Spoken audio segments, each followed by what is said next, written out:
तो देवराज इंद्र परमात्मा की स्तुति करके चले और उन्होंने कहा स्वर्ग अपवर्ग प्रथा लेकर करेंगे कहा, जानते नहीं हो हम वृंदावन वासी हैं।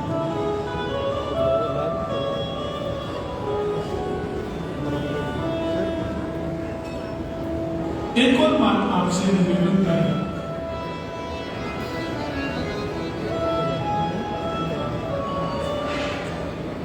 ब्रज में जितनी गोपी हैं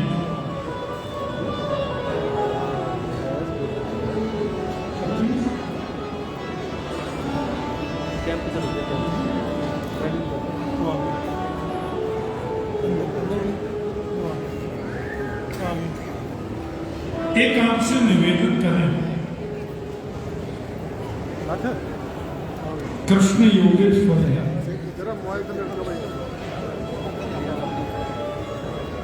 और गोपी वेद की ऋचा है।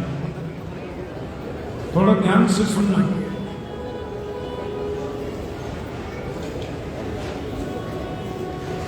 गो माने इंद्रिय और पी माने पीना। गोभी ही इंद्रिय ही कृष्ण रसम पिबती थी गोपी। प्रत्येक इंद्रिय से जो कृष्ण रस पान करे उसे गोपी कहते हैं। भगवान राम जब 14 वर्ष के लिए वन में पधारे तो दंडक वनवासी जितने दाढ़ी वाले महात्मा हैं उन सबके मन में भाव जगा। माता जानकी जी के संग राघव को देखा, उनके मन में ये भाव जगा, कदाचित हमको भी ये सौभाग्य मिलता। तो राघव ने इशारा किया, कृष्णावतार में तुम सब आओ, द्वापर में गोपी बनकर ब्रज में। भगवान जब वामन के रूप में बलि के यहां कर गए तो राजा बलि महाराज जो थे वहां पे जितनी दैत्य कन्या हैं उनके मन में भी ये भाव जगा, वो भी ब्रज में गोपी बन के आए।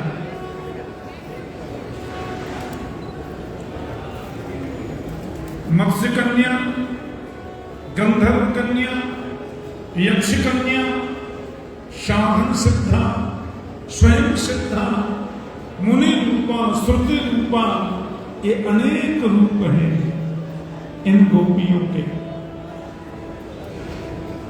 बड़े भाव से सुनना, ये सब भगवत स्वरूप है। हमारे यहाँ 4 वेद हैं, ऋग्वेद, यजुर्वेद, सामवेद, अथर्ववेद। और चारों वेदों में 1 लाख मंत्र हैं और 3 कांड हैं, ज्ञान कांड, उपासना कांड और कर्म कांड। वेदों में 80,000 मंत्र कर्म कांड से हैं। 16,000 मंत्र उपासना कांड के हैं। उपासना मीन्स भक्ति। और 4,000 मंत्र ज्ञान कांड के। ये 3 कांड। सर इधर देखना जी, जी। तो 16 ये 80,000 जो वेद के कर्म कांड हैं सर इधर में सब गोपी के रूप में सर। ये गोपियां जो ब्रज में हैं वो 80,000 तो वेद कर्म कांड के मंत्र हैं। उन्हें हम लोग कहते हैं श्रुति रूपा।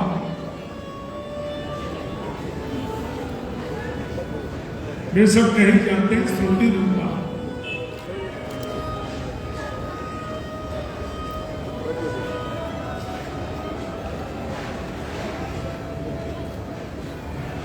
मुझे बहुत प्रसन्नता की पवित्रतम अनुभूति हो रही है।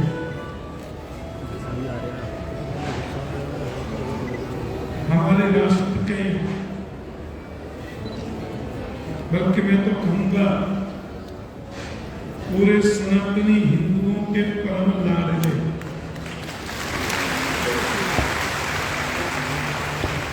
बल्कि मैं एक और शब्द प्रयोग करूंगा, हिंदू हृदय संता और हमारे भी अत्यंत प्रिय केंद्रीय मंत्रिमंडल में कैबिनेट मंत्री और हिमाचल के भी परम लाडले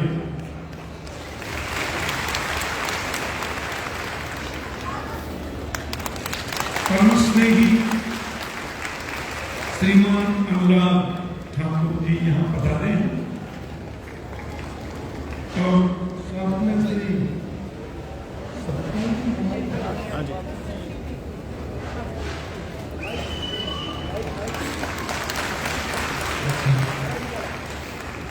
तो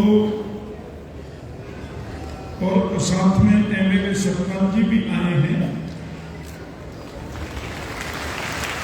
मैं आपको स्मरण कराऊं, 2000 में, सन 2000 में जब मैंने यहाँ कथा की थी, एक विराटम आयोजन था, अष्टोत्तर सहस्त्र भागवत के पारायण और हमारे द्वारा भागवत कथा स्वामी सुग्रीवानंद जी की परम कथा में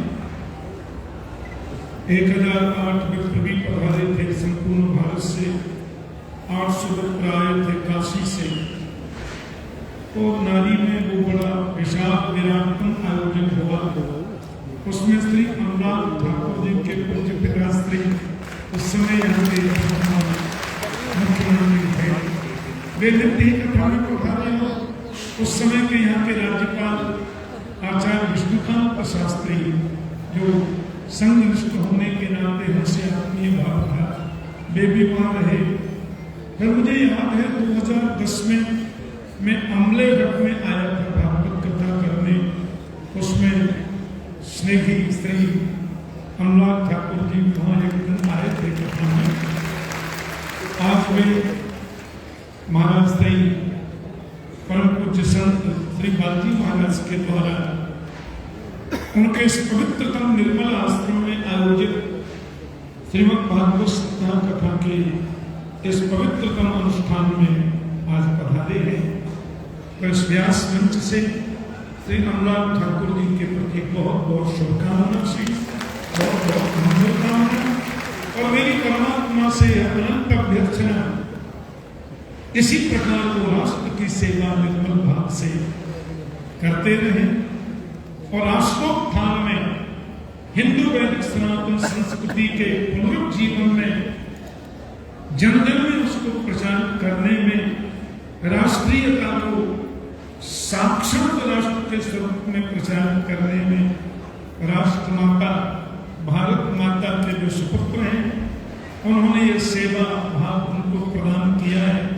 आप सब लोगों की ओर से, सब संत महापुरुषों की ओर से और व्यास गति से उनके प्रति बहुत बहुत शुभकामना सी, बहुत बहुत मंगलकामना।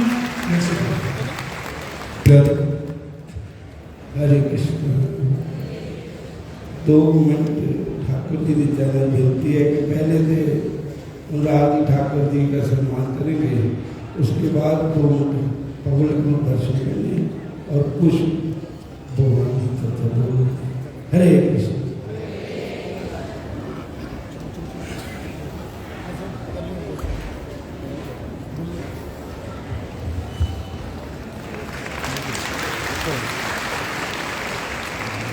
हरे कृष्ण।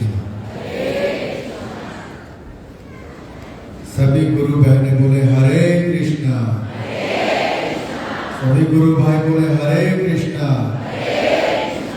ऊपर वाले भी बोले हरे कृष्णा, बाएं वाले भी बोले हरे कृष्णा, व्यासपीठ के सामने बैठे वाले बोले हरे कृष्णा, जो बाबा बाल जी से बहुत स्नेह और प्यार करते हैं बोले हरे कृष्णा, और जो व्यासपीठ पर बैठे हमारे ठाकुर जी श्री कृष्णचंद्र शास्त्री जी से सुनने उनको यहाँ पर आए वो भी बोले हरे कृष्णा। सबसे पहले तो हम सबके पूजनीय आदरणीय बाबा बाल जी और हमारे व्यासपीठ पर बैठे आदरणीय पूजनीय कृष्णचंद्र शास्त्री जी, जिनको हम ठाकुर जी के नाम से भी जानते हैं, मेरे बड़े भाई ऊना के लोकप्रिय विधायक आदरणीय सतपाल सिंह सत्ती जी, उपस्थित सभी आदरणीय संतगण जिनके चरणों में प्रणाम करता हूँ, और मेरे सामने बैठे मेरी मातृशक्ति, मेरे बुजुर्ग, मेरे भाई बहन और मेरे मीडिया से आए हुए बैठे। मैं जब बाबा बाल जी के यहाँ पर आया, मैं बहुत भावुक कई बार हो जाता हूँ, और उसका बड़ा कारण क्या है, जब इनके चरणों में प्रणाम करता हूँ कितने प्यार से गले लगाते हैं।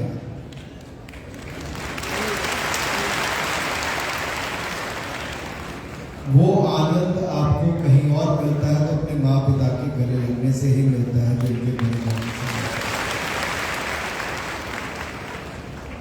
मुझे बहुत वर्ष हो गए यहाँ, मैंने अपने सामने इस मंदिर का विस्तार होते भी देखा है। पैर रखने के लिए जगह ना यहाँ ना बाहर मिलती है। ये इतना आप सबका प्यार और बाबा बाल जी का आशीर्वाद हम सबको मिलता है, ये आसानी से नहीं होता। कलयुग में तो जब लोग सनातन धर्म को जड़ से मिटाने की बात करते हैं, हिंदू को खत्म करने की बात करते हैं, हिंदी के खिलाफ लगातार बोलते हैं, उन लोगों की ताकत पूरी लगी हुई है सनातन धर्म को खत्म करने की, लेकिन आप जैसे सनातनियों के रहते कैसे कोई सनातन।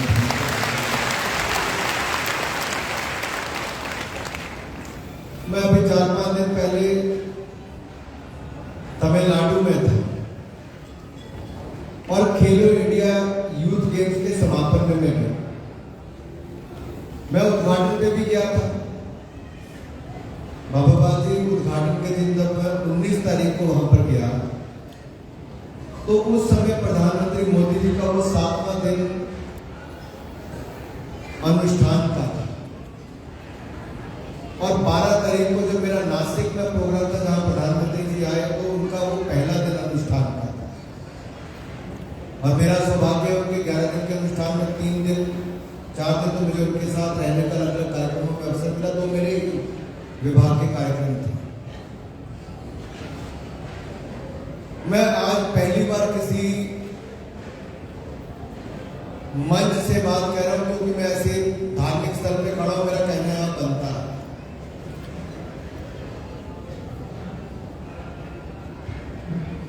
रामलला की जन्मभूमि पर भव्य राम मंदिर के निर्माण की सोच कल्पना तो मेरी क्या, हमसे पहले कई पीढ़ियों की थी। 1528 से लेकर आज तक आप देखिए 600-700 साल का इंतजार हो गया। कितनी पीढ़ियां आई, आकर चले गई, दिल में सपना लिए, संकल्प लिए चले गए। ये शायद मेरी और आपकी पीढ़ी के भाग्य में ही था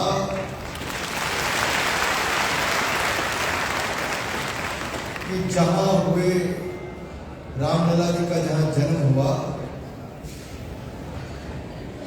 वहां जिन लोगों ने बाबरी मस्जिद भी बना दी थी, लड़ाई लड़ने के निहंगों ने सबसे पहले शुरुआत की थी। कोर्ट में मुकदमे भी 150 साल ज्यादा लड़े गए। और एक समय तो ऐसा भी आया कि 90 के दशक के बाद यहां तक कि कांग्रेस पार्टी ने अपने समर्थकों को वकील के रूप में खड़ा कर दिया कि रामलला मुकदमा हार जाए। लेकिन रामलला के पीछे आप जैसे सनातनी खड़े थे, रामलला मुकदमा जीत गए, रामलला मुकदमा जीत गए। लेकिन दुर्भाग्य से कोविड का दौर चल रहा, 100 साल की सबसे बड़ी महामारी, सबसे बड़ी चुनौती थी। हम ऐसे तो आपस में बैठ भी नहीं सकते थे, दूर दूर बैठते थे, मास्क पहन के बैठते थे। भूखमरी से, महामारी से भी प्रधानमंत्री मोदी जी ने नेतृत्व देकर बचाया। और अब मात्र 2 सालों के अंदर भव्य राम मंदिर का निर्माण भी करके दिखाया। भाई और बहनों, लोग कहते थे क्या लगेगा वहां, लेकिन जिस दिन 22 तारीख को प्राण प्रतिष्ठा का समारोह था, ये एक तरह से राष्ट्रीय पर्व, अध्यात्म को नई ऊंचाइयों पर ले जाने वाला समय था। आदरणीय ठाकुर जी, मैंने तो अपने जीवन में कभी ये समय ऐसा नहीं देखा कि छोटे से छोटे गांव में भी कोई मंदिर ऐसा नहीं था जहां मेरे भाई बहन वहां पूजा अर्चना कर रहे थे, भंडारे लगे थे, कहीं खीर बन रहा था, कहीं हलवा बन रहा था, कहीं लोग अपनी भक्ति भावना में डूबे थे। घरों से सुबह 3:30-4 बजे निकल के चले गए बनाने के लिए। ये शायद ही पल हमारे जीवन में कभी दोबारा आएगा, लेकिन आप सब इसमें शामिल हुए। मैं आशीष झुका के आपके चरणों में प्रणाम करता हूँ, आपका आभार। ये भक्ति भाव जो आपके अंदर है, ये आपने मेरी आज की युवा पीढ़ी को, आज के बच्चों को, भविष्य की पीढ़ियों को दिया। आप कल्पना नहीं कर सकते आपने क्या किया है। आपको किसी ने कहा नहीं था कि मंदिर में जाकर दिए जलाने, पूजा पाठ करना। आपका दिल कहता था कि जब रामलला विराजमान होंगे, प्राण प्रतिष्ठा होगी, तो मेरे गांव से भी घर घर दीप जलाकर प्राण प्रतिष्ठा में जुड़ने का काम। मैं तो याद करता हूं उन परिवारों को जिन्होंने अपने बच्चों को खो दिया। 2 बेटे, कोठारी बंदूक, उनकी हत्या हो गई, गोलियां चली रातों को, पर लगता ही नहीं था कि कभी वापस वो दिन आ पाएगा। कर्फ्यू लगा, सैकड़ों लोगों की मृत्यु हो गई। लगता था हम आजाद भारत में। आज यूएई में कतर में, यूएई में जाकर भी आप देखिए तो मुस्लिम देश, उसके बावजूद आप देश का कितना मान सम्मान, या देश का कितना कद मोदी जी ने बढ़ाया होगा। आज वहां पर जाकर 14 तारीख को भव्य मंदिर का निर्माण वहां पर भी होकर समर्पित किया जाएगा। क्या आपने कभी कल्पना ये की थी? अपने देश के अंदर राम मंदिर बनाना मुश्किल हो गया था 700 साल में। आज आपके एक वोट की इतनी ताकत थी कि आपने ईमानदार प्रधानमंत्री दिया, ईमानदारी से काम किया, तो आज जाकर यूएई में भी मंदिर का निर्माण हो रहा है। अपने भारत में राम मंदिर बन रहा है। लेकिन इसके पीछे जिस बात को लेकर आदरणीय ठाकुर जी मैं कहना चाहता था, बाबा जी क्या किया, मोदी जी ने उन सब गुरुओं को फोन करके पूछा कि कौन से यम नियम से मुझे कौन से अनुष्ठान करने पड़े, क्योंकि वो तो सार्वजनिक जीवन में भी है, क्या करना पड़ेगा। तो जो यम नियम, जो प्रक्रियाएं करनी थी, मोदी जी ने वो सारी की। 11 दिन का अनुष्ठान रखा, 11 दिन में एक दाना भी अन्न का ग्रहण नहीं किया, केवल नारियल पानी पर दिए 11 दिन देश का प्रधानमंत्री। और ऐसा नहीं थी कि 11 दिन घर पे बैठ गए। इन 11 दिनों में नरेंद्र मोदी जी ने, पहले दिन कहा कि जब मैं नासिक तथा युवा राष्ट्रीय युवा दिवस था, मेरे कार्यक्रम में आए तो काला राम मंदिर के जहां राम भगवान की पंचवटी है, वहां से शुरुआत की। अगर 19 तारीख को तमिलनाडु में चेन्नई में आए तो अगले दिन रामेश्वर मंदिर में भी गए।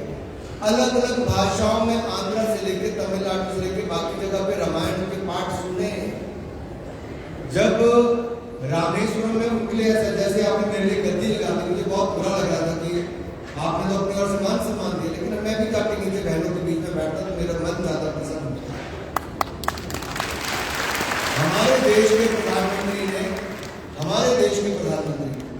रामेश्वर मंदिर में भी उनके लिए जब गद्दी बिछाई गई तो सारा गद्दा उठाया, जमीन पर लेटे 11 दिन जमीन पर लेटकर जीवन जिया है, सोए हैं और एक भी अन्न का दाना नहीं। इसीलिए उस दिन भी राम मंदिर के अनुष्ठान के दिन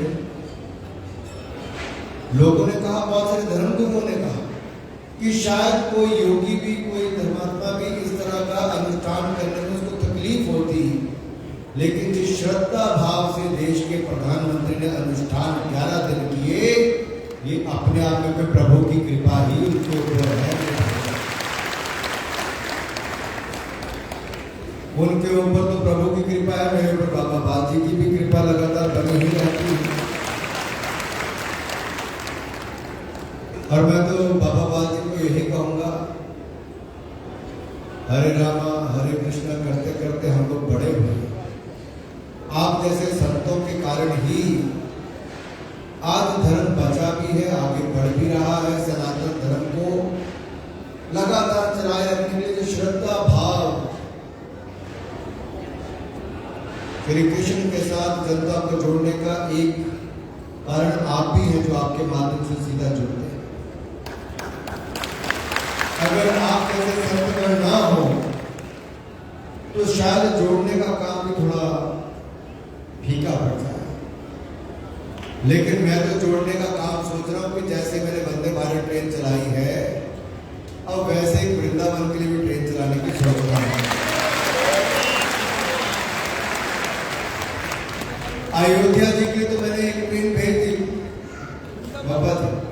मैंने अयोध्या के लिए 1700 लोग मैंने कुछ दिन पहले यहाँ से 19 तारीख को सुबह 5:30 बजे मैंने ट्रेन रवाना की थी। और मैंने देखा उस स्पेशल ट्रेन में माताएं बहनों ने जो कीर्तन किया जाते आते, और जो अनुभव उनके फोटो और वीडियो मैंने देखे, वहां पे लंगर लगे जी। तमिलनाडु के लोग भी आकर हिमाचली धाम, अयोध्या धाम में हिमाचली धाम खाने का अवसर भी मिलता है। हमारे गबरेट के पूर्व विधायक राजेश ठाकुर वहां पर लगे, हमारे पार्टी के कार्यकर्ता लंगर लगा। लेकिन मेरे मन की इच्छा है, जहां अयोध्या धाम जाएगी ट्रेन, तो बाबा बाल जी ने हाँ कर दी है, तो वृंदावन भी ट्रेन चलाने का काम करेगा। मैं ज्यादा समय नहीं लूंगा, क्योंकि हमें तो अपने संत गणों को सुनना है। आज मैं थोड़ा भावुक भी था, शायद इसलिए थोड़ा ज्यादा बोल के आप मुझे क्षमा करेंगे, मुझे पूर्ण विश्वास है।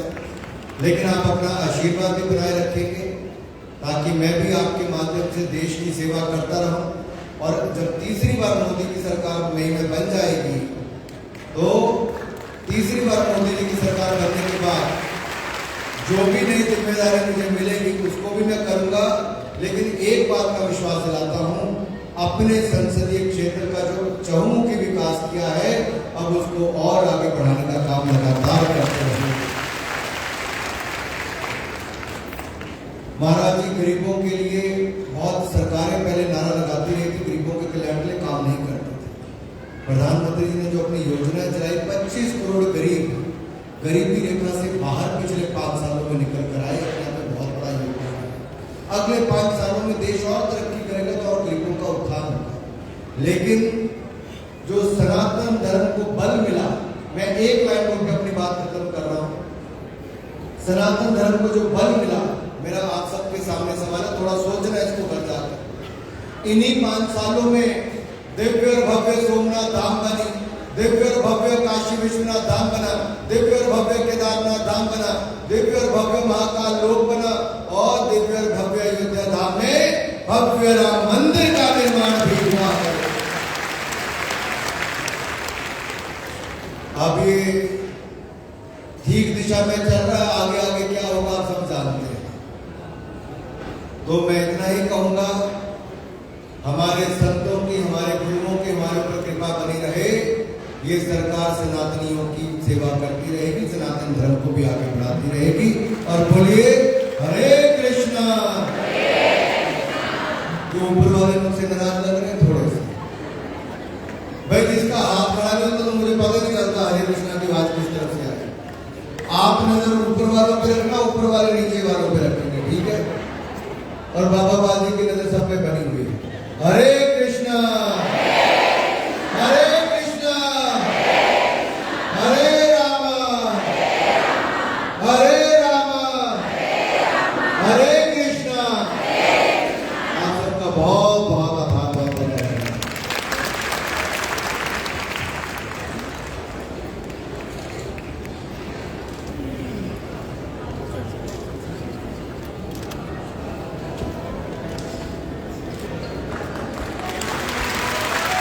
बोलो जी हरे कृष्णा।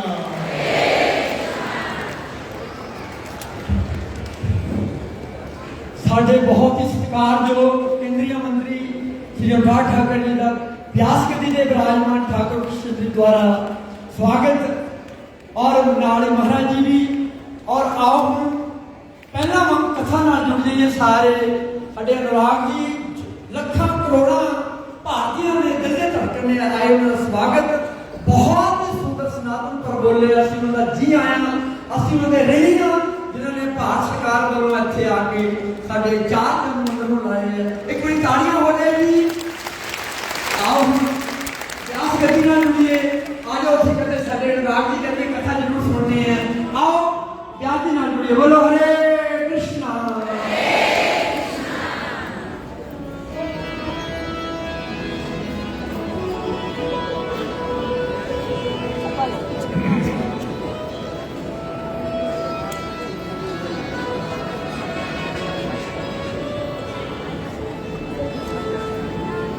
योगेश्वर कृष्ण ने रास किया।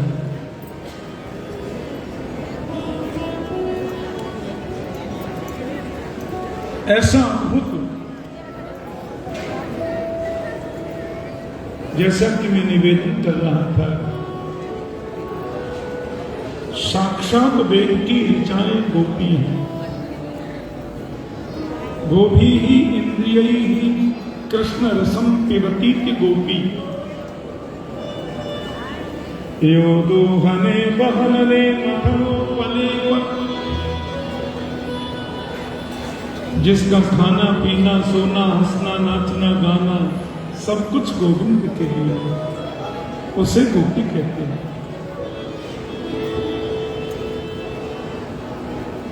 कि पादन्यासै भुजविलुतिभिः संस्मृतैर्भ्रूविनाशैः भज्जनमध्यैश्चलकुटुम्बैः कुण्डलैर्गण्डलोलैः स्वज्ञानमुख्यकवलरसना ग्रन्थयः कृष्णबद्धो गायन्त्यस्तं तडितैवता मेघचक्रे विरेणु। ऐसा अद्भुत नृत्य किया। जितनी गोपियां उतने कृष्ण।